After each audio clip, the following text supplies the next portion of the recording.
How much of your day do you actually spend in your body? Not thinking about your body, not analysing it, and not judging it, not planning what to do with it, but actually just being in it. Feeling your feet on the floor, noticing the weight of your hands, or sensing what's happening in your chest right now in this moment. If you're a woman with ADHD, my guess is that you spend most of your life from the neck up. Thinking, planning, worrying, replaying, rehearsing. Your brain is always on. And somewhere along the way, you quietly left your body behind. So today we're doing E of the A to Z of somatic healing, and E is for embodiment. What it actually means to come back to your body, why it's so hard for ADHD women specifically, and why it might be the most radical thing you can do for your healing. So hi, I'm Mercedes if you've not met me before, and I am a polyvagal therapy practitioner, and I'm trained in somatic practices and yoga. And one of the things I see quite often is amazing how quickly people can heal when they actually start to feel what's happening in their body. And they often say it's the missing part of the journey. And me, myself personally, I was late diagnosed with ADHD, and I spent a long time living in my head and very disconnected from my body. And then when I started all of this work, it's when I started to realize what was actually happening and what I could release from my body. By the end of this video, you'll understand what embodiment actually is, not the Instagram version, why your ADHD nervous system makes it harder, and how to come back into your body in small, safe ways. So what we're going to do through this video is firstly, we're going to start talking about what embodiment is and what it isn't. We're going to discuss why ADHD women specifically struggle with it. What disembodiment actually looks like and feels like. So what does it feel like when you're not embodying stuff? And then how to practice embodiment today so you can actually take something away with you. So what is embodiment? So this is the thing is to say it's not a destination. So it's not something you achieve. It's quite often it's the practice of just returning, coming back to your body. It's being in your body rather than living entirely in your head. And it can be quite a nuance to actually start to feel it when you actually go from in the head to the body. It can be a felt sense of being alive. So it's not the idea of it, it's the actual physical experience of it. It's what does something feel in your body. So when you're experiencing a situation, whether it be good, bad, indifferent, whatever it is, it's how does that experience, how does it feel in your body? Not in your mind, not what the emotions, what's the physical sensation around it. Or maybe it's something like feeling the chair underneath you, or the temperature of the air, or the rhythm of your breath. That's all signs of embodiment. And also what the physical internal sensations, so what's happening internally. So for example, when I'm anxious, I might notice that there's a churning and kind of like energy surge around my solar plexus. And that would be something that I would feel in my body. And it sounds really simple. So it feels like it can't be a thing, but it is a huge thing. And most healing modalities ask you to understand something. So you think about it, you understand it. But somatic healing asks you to feel something, and that's different. And then that's how we can make significant shifts when we start to actually feel what's happening in our body. Now, like I said before, many people who have ADHD, especially women who are late diagnosed, because they've not had the support through their whole lives, really struggle with embodiment. And that's because the ADHD brain is wired to go up and out. It goes into thought, into stimulation, into the next thing. And embodiment requires us to stop and to feel. And you've been rewarded your whole life for being in your head, for thinking fast, for solving problems, for anticipating, for performing, for being creative, for all of these things that you're praised for ADHD. You've got a reward for it. So you've got that dopamine boost for being in your head. But your body is where the too much lived. So too fidgety, too restless, too sensitive. And you learned to kind of leave that alone. You didn't want to feel that. And dissociation from the body it's not like this dramatic thing. So we sort of think, oh, it's like really dramatic. And sometimes it's just not being there. It's just not feeling those sensations, or it's not being aware of them. And I often talk a lot about awareness. So can we bring that awareness into our body? And it might be doing things like going through the motions without actually feeling any of what is happening in our bodies. And masking is a form of disembodiment. So you're performing a version of yourself that requires you to override every signal your body is sending. So, when we get that our social battery is drained, we will then disassociate from those feelings in our body in order to push ourselves and be and mask and be sociable, even when we don't really feel like we've got it in us to do it. And all of these things, we're disconnecting with what our body is telling us, the signals it's sending. And after decades of doing that, coming back into the body can feel really unfamiliar and uncomfortable. And that can actually then trigger our nervous system and put us almost into fight or flight because it's unfamiliar, and the nervous system hates the unfamiliar. And so that can all cause a lot of disruption that goes on when we actually try and work on embodiment. But so we're talking about what embodiment is and why it's so hard. But the other thing to consider is what disembodiment actually is, because that's something that if we don't know and we can't sense it, then we don't know that whether we're embodied or disembodied. So some of the common things that you might notice when you're not embodying what's going on. Not noticing you're hungry until you're starving and you've forgotten to eat entirely. And this happens to me a lot. I don't think I'm hungry because I get really into the task that I'm doing.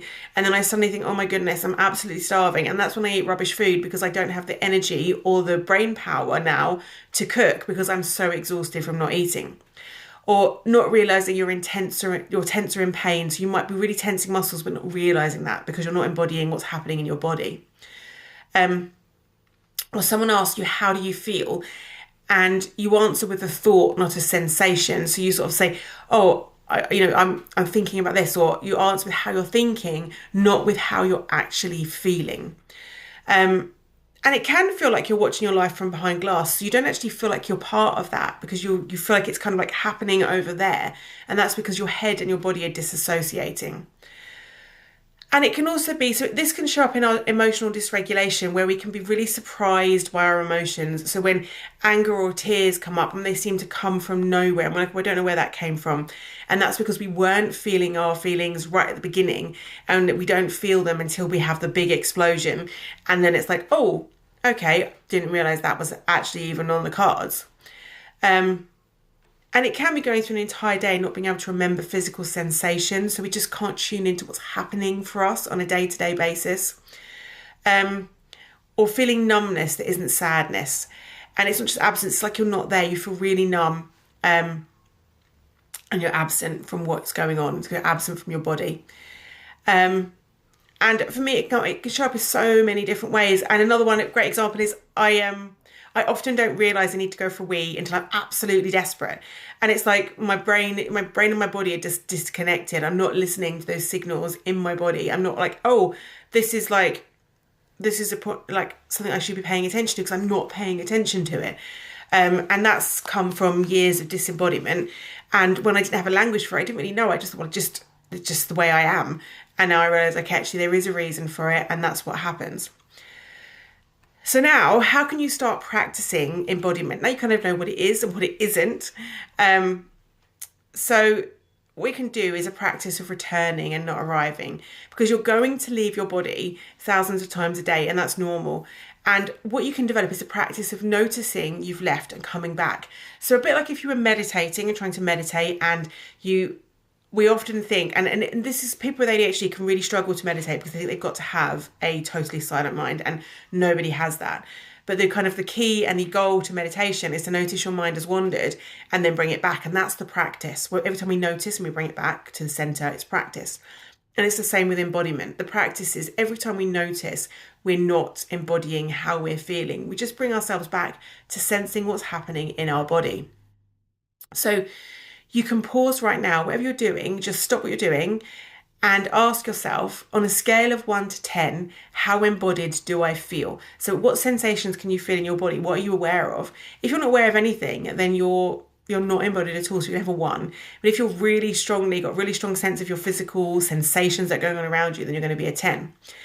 And then don't judge the number, just notice it. And that is embodiment. You've just noticed where you are in your body. You've practiced embodiment, and it feels like, oh, I didn't really practice anything, but you did. You stopped, you noticed, you tuned in. And then you can do this as well. So you put your feet on the floor. So if you haven't got them on the floor right now, put them on the floor and feel the ground pressing back against you. And it just takes 2 or 3 seconds to feel that, and that brings you back into your body instantly. You're now feeling a physical sensation. I can feel just doing that, all the sensations that are going on the soles of my feet. I can feel the tingling, I can feel the pressure, I can feel the aching, and all of those things are now coming into my awareness. So these are all different little practices you can put in throughout the day. You can set timers, remind yourself to do them. You can take a conscious breath. So it's not like a breathing exercise. You just take a breath where you are and feel it move through your body. So you just notice the breath coming in through the nose, going into the body and out. And this is one I actually struggle with quite a lot, which you think, I do lots of breath work, I should be able to notice this. But if it's just breathe normally, notice the breath coming in, notice the breath coming out, it can actually be quite tough. And then the other thing you can practice is to just touch something. So I might touch my top and I might feel the fabric. And what does that feel like? And then feel that on my fingers. What do my clothes feel like on my body? Or I might hold a warm mug and feel what that mug feels like between my hands and feel those sensations. So just tuning into that physical feeling. And when you're eating a meal, maybe at one point you stop in the meal and you actually taste one mouthful properly. So we're not wolfing down our food, which ADHD is, I believe. I have this habit, tend to eat really, really fast because let's just get on with the eating. Everything, I do everything as fast as I can. Let's just get it done. Let's just do it, unless it's really boring and then I don't even start it. But that's a whole other story. But when you're eating, can you stop at one point and tune into the food? Let's taste. How does it feel? How does that food feel as it's going down through the body and into the stomach? Because you can actually feel those sensations if you tune into them. And it's not about having this practice that you do for 20 minutes. And I think that's one of the really big things is we sort of think, to be embodied, we have to sit and meditate for 20 minutes or half an hour or an hour, and we have to have these really involved practices. You don't. You just have to stop for 30 seconds, stop for 3 seconds, stop and just feel. And if you only do a few seconds dotted throughout the day, you are beginning to practice embodiment. You're beginning to come back into your body. And just remember to be gentle with what comes up. So when you come back into your body, if you've been away for a long time, there might be a sensation waiting for you that you weren't expecting. And that's okay. You don't have to stay longer than feels safe, but just draw your awareness to it. Don't judge it, just be aware and allow that awareness to sink in. So if this video resonated with you, please like and subscribe. It helps me reach more women that need to hear this. And if you want to go deeper into nervous system regulation and somatic healing, especially if you're navigating late ADHD diagnosis and learning to actually be in your body for the first time, I have a community on School called the ADHD Reset Lab, and I will put the link below. And I'd love to see you on the